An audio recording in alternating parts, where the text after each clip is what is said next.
Луиза Хейдің әйел даналығы кітабындағы жақсы кеңестермен мен осының алдында сіздермен бөліскен болатынмын. Осы жолы әйелдердің қаржылық жағдайына қатысты айтқан кеңестермен бөліскім келіп отыр. Өзіме де өте қатты ұнады. Ендеше бастайық. Қаржылық жағдай. Ерлер өмір бойы әйелдерге қамқорлық жасайды. Ерлердің ойынша, әйелдер өздерінің кішкентай бастарын ақшаға қатысты әңгімелермен мазаламауы керек. Әкесі мен күйеуі барлығын ойластырып қойған. Бірақ осындай ойлардың кесірінен әйелдер ажырасқанда немесе жесір қалғанда қаржылай қиындыққа тап болады. Біздің кішкентай басымыз ақшаны қалай дұрыс жұмсауды да, одан да артық нәрсені үйренуге де қабілетті. Орта мектептің өзінде қыздар ұлдарға қарағанда математикадан алда. Бүгінгі таңда қыз-келіншектер банк пен инвестиция жүйелері туралы көбірек үйренулері керек. Біздің қабілетіміз бар. Әрбір қыз-келіншек қаржылай тәуелсіз болуы тиіс. Бірақ бізді мектепте де, үйде де ақша туралы өте сирек үйретеді. Бізге дүние жүзі экономикасы туралы ешкім үйретпейді. Дәстүрлі жанұяда ер азамат ақша жағынан жауапты, ал әйел адам балаға, үйге жауапты. Көптеген қыз-келіншек ерлерге қарағанда ақшаны дұрыс жаратады, ал кейбір ер кісілер тамақ пісіру мен үй тазалауды жақсырақ атқарады. Сондықтан қаржыға тек ерлер ғана жауапты деу әйелдердің әрбір әрекетін қатаң бақылауда ұстаудың тағы бір әдісі. Көптеген әйелдер қаржы сөзін естігеннен-ақ үрейлене бастайды. Себебі бұл жаңа тақырып. Менің ойымша, әйелдер ештеңе түсінбейді деген ескі түсініктен арылуымыз керек. Барлық әйелдің ақша, қаржы, инвестиция туралы түсінігі болуы керек. Сіз некеде бақытты болсаңыз да, үй шаруасындағы әйел ретіндегі рөліңізге қанағаттанып, бала күтімін және үй жұмысын жақсы көрсеңіз де, материалдық мәселелерден хабардар болуыңыз қажет. Құдай сақтасын. Бірақ күйеуіңіз аяқ астынан дүниеден өтсе, немесе балаларыңызбен жалғыз қалдырып тастап кетсе ше, әйелдердің қиналатын сәті міне осы. Өздері білімсіз болса қайтпек. Сондықтан кез келген қиындықтың алдын алу үшін қазірден бастап қамдану керек. Күш білімде, демекші, кез келген жағдайға дайын болу үшін қаржы жайлы біліміңізді толықтыра отырғаныңыз жөн. Ақшаны өте аз мөлшерде жинай бастағанның өзінде байлыққа бет бұрамыз. Жинақтаған ақшамыздың көбейгенін көру тамаша іс. Қазір жиған тергеніміз келесіде инвестицияға айналады. Кейін сіз ақшаңызға емес, ақшаңыз сізге жұмыс жасайды. Соңғы уақытта мына аффирмацияны қолданып жүрмін. Менің кірісім әрқашан артуда және қайда барсам да байлыққа кенелемін. Бұл сөздерді өзім үшін жеке ережеге айналдырдым. Сіз де солай жасай аласыз. Бұл аффирмация ақша туралы түсінігіңізді өзгертпек. Жеке тәжірибеме жүгініп айтып отырмын. Себебі мен шынымен де өте кедей отбасынан шыққанмын. Өмірімнің көп бөлігін ақшасыз өткіздім. Менің байлық туралы түсінігім болмады. Тек кедейліктің не екенін ғана білдім. Қазіргі жеткен байлығыма тек байлық туралы түсінігімді өзгерту арқылы жеттім. Жеке басым, өмірім, ақша туралы ойларым өзгерді. Ойым өзгергендіктен санам да, менің әлемім де өзгерді. Мен ақша тапшылығы қатты сезілген қиын қыстау жылдары дүниеге келдім. Бізде үнемі ақша жетпейтін. Ыстық су болмады, отын жарып соған тамақ пісіретінбіз. Тоңазытқыш атымен жоқ. Әке мемлекеттік бағдарлама бойынша құрылған ұйымда жұмыс жасады. Жалақысы өте мардымсыз еді. Кішкентай дүкенде жұмыс тапқан кезінде қалай қуанғанымды көрсеңіздер.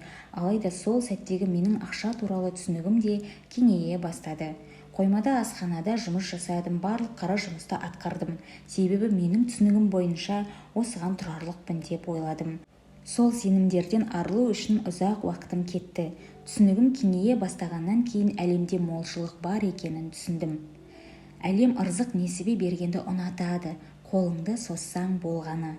Тек өзіміз кейде оның сыйлықтарын қабылдауға қорқып жатамыз. Біз жетістікке жеткенімізді, оған лайық екенімізді түсінбейінше, біз кедейшілікте ғұмыр кешеміз. Біздің санамыз өзгерген кезде ғана біз ғаламның сыйлықтарын қабылдауға мүмкіндік береміз.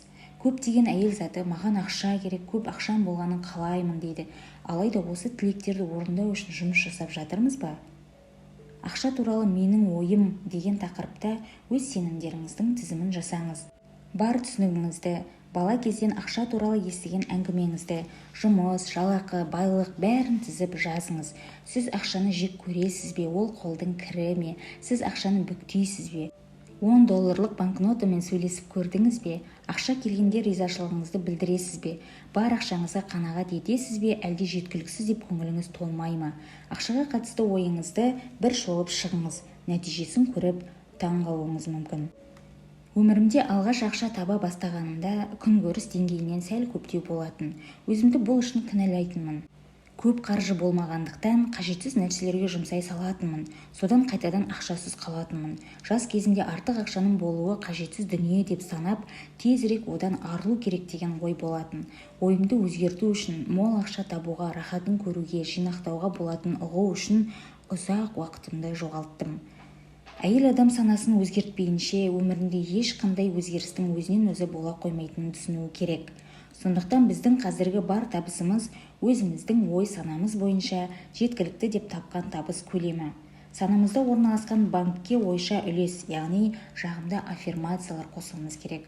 Сондықтан санамызда жеткілікті ақша жинақтасақ, ол шынайы ақша байлық кейпінде бізге қайта оралады. Өміріңізде жақсы жаңалықтың болғанына өзіңізді кінәлі санамаңыз. Оған сіз өз еңбегіңізбен қол жеткіздіңіз. Ол үшін ештеңе төлеудің қажеті жоқ. Сіз өз міндетіңізді атқардыңыз. Кірісіңіз ұлғайса, жұмысыңыз жақсарып келе жатса, ақша құйылып келіп жатса, оның бәрі санаңызда жеткен жетістігіңіз. Рахат табатын сәтіңіз келді. Сондықтан осы жерге ыңғайлы аффирмация мынау. Біріншіден, Құдайдың көмегімен, кейін өзімнің еңбегімнің арқасында қол жеткіздім. Мен осыған лайықпын, қалаған нәрсемді ала аламын. Алайда өміріңізге алғыс айтуды ұмытпаңыз. Алдында айтқанымдай, әлем рахмет айтатын адамдарды ұнатады. Басқа қыз-келіншектердің бай еместігіне таң қалып, уақытыңызды жоғалтпаңыз. Бәріміз де санамыздың еркіндеміз. Жаңа идеяларға дайын болған жағдайда ғана кез келген адам жаңа өзгерістерге дайын болады. Оны қабылдау, қабылдамау тек бізге ғана байланысты. Ойлаған ісіңізге әрқашан қол жеткізуге болады. Оны қабылдау не қабылдамау тағы да өз таңдауымызға келіп тіреледі. Оқушы дайын болса, мұғалім де табылады. Ерте де кеш те емес, дәл уақытында табылады. Қыз-келіншектерге айлық табысының 10 немесе 20%-ын өздеріне жұмсауларын ұсынамын. Бұл соманы кірісіңізден алып қалыңыз. Бұл қаржы күнделікті анау-мынау шығындарға жұмсалмауы керек. Бұл ақшаны жинақтай келе, үй немесе бизнеске арналған ірі саудаға жұмсаған дұрыс. Сонда сіз осы жинақтаған қаражатты одан әрі көбейткіңіз келіп тұрады. Аз ғана ақшамен бастасаңыз да, белгілі бір соманы жиып қоюды ұмытпауыңыз керек. Қаншалықты тез жиналатынына таң қалатын боласыз. Өзіңізге жақсылық жасау, өзіңізді жақсы көрудің бір көрінісі. Егер діни сенімдеріңіз бойынша садақа беруді құп көрсеңіз, онда жиі садақа жасауды әдетке айналдырыңыз. Алайда өзіңізге қайырымдылық жасауды ұмытпаңыз және қашан мол ақша табатыныңызды күтіп отырып қалмаңыз. Кедейлік түсінікпен ешқашан қайырымдылық жасау үшін жеткілікті ақша таппайсыз. Дәл қазір өзіңізге сене отырып, кірісіңіздің бір бөлігін алып қойыңыз. Содан кейін қалаған ақшаны шақтап жұмсай берсеңіз болады. Бұл жаттығу өміріңізге қаншалықты жақсылық әкелетінін көріп таң қаласыз. Өзіңізге қайырымдылық жасау қаржылай магнит жасаумен тең.